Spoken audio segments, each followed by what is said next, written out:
आप जहाँ पे भी कोई गैदरिंग देखेंगे जहाँ एग्रीकल्चर ऑफिसर्स बैठे हो और ज़मींदार, तो सबसे बड़ा उनका जो क्वेश्चन मार्क है वो है आड़ती, मिडल मैन। बस जिसको देखो मिडल मैन के पीछे लगाओ। लेकिन यहाँ पे इनको ये पता नहीं है, जब ये रिसर्च करेंगे तो शायद इनको पता चलेगा, क्योंकि ये तो मार्केट जाते नहीं और मार्केट से ऑनवर्ड देखते ही नहीं। यहाँ से इनका जो फार्म से फील्ड से फार्म तक इनकी नज़र है, फील्ड से फार्म, ये फील्ड से मार्केट तक। मार्केट के बाद जो अनसर्टेनिटीज़ है क्रॉप की, वो इनको ये कोई ज़मींदार बेयर नहीं कर सकता, वो मिडल मैन बेयर करता है, क्योंकि पास उसके पास कैश इन हैंड होता है।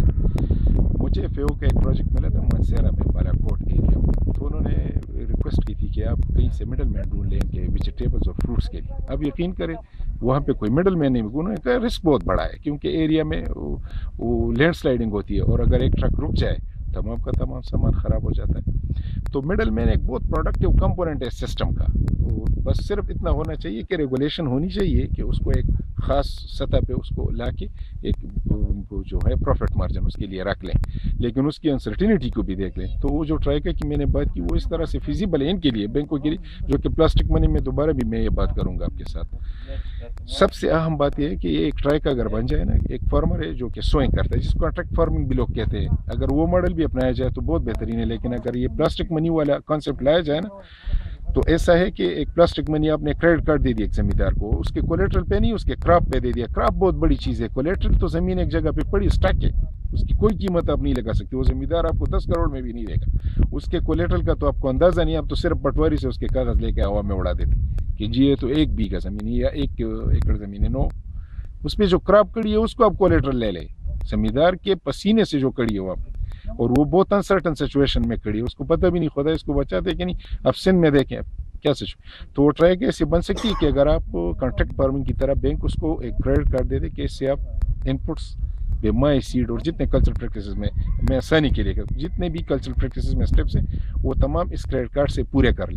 फिर यही बैंक वाले और ज़मींदार दोनों जाकर, जो कि मिडल मैन, जिसको ये एक वायरस की शक्ल दे रहे हैं सिस्टम, उससे जाकर बात कर लें कि यार जब ये लाएगा अपनी क्रॉप आप पे बेचेगा तो जो हमारा ड्यू शेयर क्रेडिट कार्ड वो आप हमें वापस करेंगे। तो ये बहुत फिजिबल आसान तरीका है कि आपने क्रेडिट एडवांस कर दिया और आपको वापस भी। और अब जो नॉन गवर्नमेंट सेक्टर में 99.9% रिटर्न, इसमें 100% रिटर्न, क्योंकि आप पैसे वापस उसी मिडल मैन से। तो मिडल मैन एक बहुत कारामद कंपोनेंट। अच्छा, इसके बाद हमने प्लास्टिक मनी की बात की, वो अभी मैंने आपको बता भी दिया कि अगर आप लम्ब से आर्केड चले जाएं पेशावर में और आप देख लें फ्लीट बैठा हुआ है लड़कों और लड़कियों का, यंग MBAs है, और उनका काम क्या होता है कि किसी से भी नंबर ले लिए, एक नया प्रोजेक्ट आ गया, इस डिपार्टमेंट में इतने अफसर नए आ गए, जाए जनाब इनको क्रेडिट कार्ड दे। किस चीज़ पे? 25,000 से 50,000 तनख्वाह पे क्रेडिट कार्ड दे। लेकिन एक जमींदार जिसका क्रॉप कम से कम 10 लाख, उसको क्रेडिट कार्ड नहीं देना। तो सबसे अहम चीज़ जो है ना वो ये है कि अगर आपने वाकई मुल्क की तरक्की करनी है, मुल्क को कहीं लेके जाना है और साउंड फुटिंग पे एक जमींदार को खड़ा करना और जमींदार को कुछ बेनिफिट देना है, द बेस्ट वे इसके क्रेडिट कार्ड पहले जमींदार को दे दे, और प्लेटिनियम कार्ड भी नहीं, एक ग्रीन कार्ड बना ले, ग्रीन कार्ड जो कि जमींदार के पास, और उसमें लिमिट ही ना हो जितनी वो खरीदना चाहिए, क्योंकि वो चोर नहीं है। जो पसीना कमाते वो चोर नहीं होते, जो पसीना बहाते वो कभी चोर नहीं हो सकते। उसके जहन में भागने की और चुराने की बात आई नहीं, सिर्फ इतना है कि आपने उसको खर्च देनी है, उसको मोटिवेट करना है और उसको होप देनी है कि इंशाल्लाह ये होगा। और आप बेफिक्र है, जितना इनपुट आप डालना चाहते। अभी आपके सामने इस जरगे में बात हो रही थी कि मेज़ की प्रोडक्शन यहाँ पे 30 मन से कम, ये बहुत हैरानगी नहीं। अगर पायनियर वालों को पता चला कि हमारे सीट से 30 मन पैदा हो, शायद इनको बेचे ही ना, क्योंकि वो बेकार जमींदार ऐसी मन ले सकते हैं। तो ये प्लास्टिक में। अच्छा, कुछ और आप जी, एग्रीकल्चर पॉलिसी। हाँ, एग्रीकल्चर पॉलिसी, उस पे यहाँ पे एक प्रोजेक्ट चला था, agri business development and diversification, 4 provinces और 3 स्पेशल एरियाज में। 4 तो हमारे मेन प्रोविंसेस में वो चला था, 3 स्पेशल एरियाज में जेके था, फाना था और फाटा था। मैं फाटा कंपोनेंट को हेड कर रहा था। पहले तो खैर हमारे अभी जो एडिशनल सेक्रेटरी इसरार साहब हेड कर रहे थे, लेकिन वो 3 साल के बाद चले गए, रिपेट्रिएट हो गए डिपार्टमेंट, तो मैं 2 साल हेड करता रहा। तो उसमें हमने एक पॉलिसी दी है फाटा को, वो ओवरऑल तमाम सूबों ने पॉलिसियाँ दी है, जिसमें के बाद में पूरे मुल्क की पॉलिसी बनी थी, लेकिन बदकिस्मती से मिनफा ख़त्म हो गया। Ministry of food and agriculture जो है वो ख़त्म हो गया बेस्ट फेडरल लेवल।